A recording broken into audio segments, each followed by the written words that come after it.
Okay, imagine this. A huge battlefield, right? Armies just Hmm. ready to clash. And you've got these legendary warriors on your side.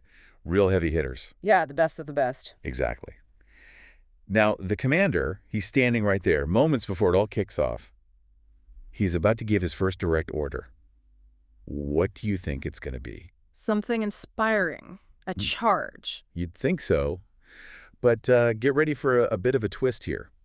Because in this deep dive, we're digging into something really interesting from the ancient texts. Specifically the Gita, chapter 1, verse 11. Right, and we're looking at it through the lens of our source text today, Duryodhana's fear, protecting Bhishma. Hmm. And our mission really is to unpack what seems like just a military command, but it's actually, it's got layers. Yeah. Deep psychological stuff about leadership, fear, even human nature. Things that still resonate, surprisingly. Totally. So let's just jump right in.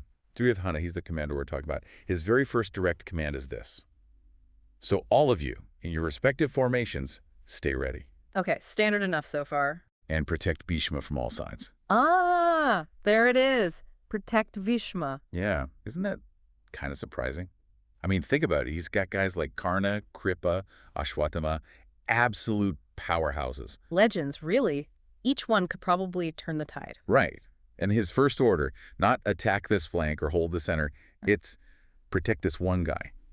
So you have to ask what's really going on there. What's under the surface? And that's where it gets really fascinating. Our source material points out this isn't just, basic strategy.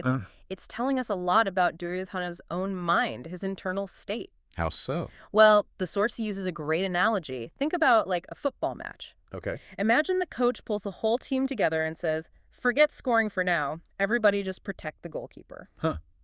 Okay, yeah.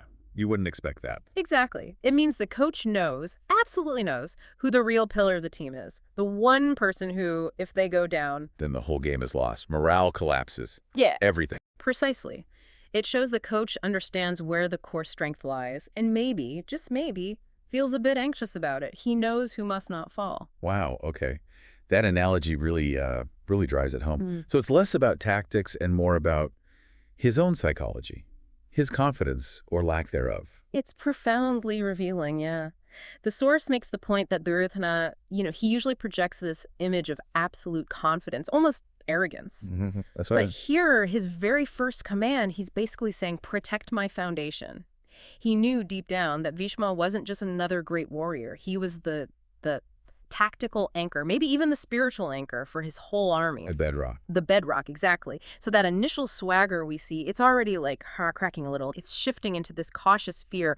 Protect the core. So even someone projecting immense strength can be really focused on their vulnerability from the get-go. Especially then, perhaps. It shows how leaders, even the most outwardly confident ones, are often acutely aware of what or who they absolutely cannot afford to lose, and that shapes their crucial first moves. So it's not just, oh, let's keep the old general safe. It's my entire army's faith in victory rests on this one man staying upright.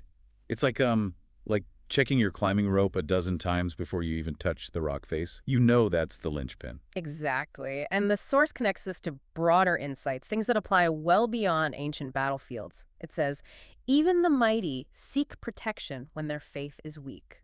That's powerful. Isn't it? Think about it today. Sometimes you see powerful people or organizations suddenly get obsessed with guarding some perceived weak point instead of pushing forward. Yeah, you do see that. Protecting the flank, so to speak, becomes the main goal. And it goes further, suggesting when ego leads, even warriors feel insecure. That tells you so much about the nature of confidence, about the anchors people, beliefs, symbols that we all rely on. So even if you have immense power, if that core belief, that anchor, feels threatened, Then insecurity creeps in. Even for someone like Duryodhana surrounded by strength, his command reveals his internal battle. it's a really potent reminder, isn't it? That these huge epic struggles often hinge on these very internal, very human vulnerabilities. The fear of losing that one pillar. Yeah.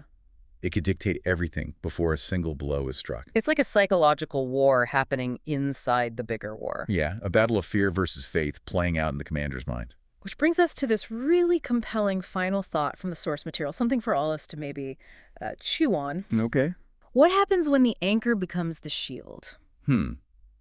When the thing you rely on for stability is the very thing you now have to desperately protect. Exactly. What does that dynamic do? It forces you to think about those hidden battles, the ones fought inside, not just way back then, but maybe, within ourselves too.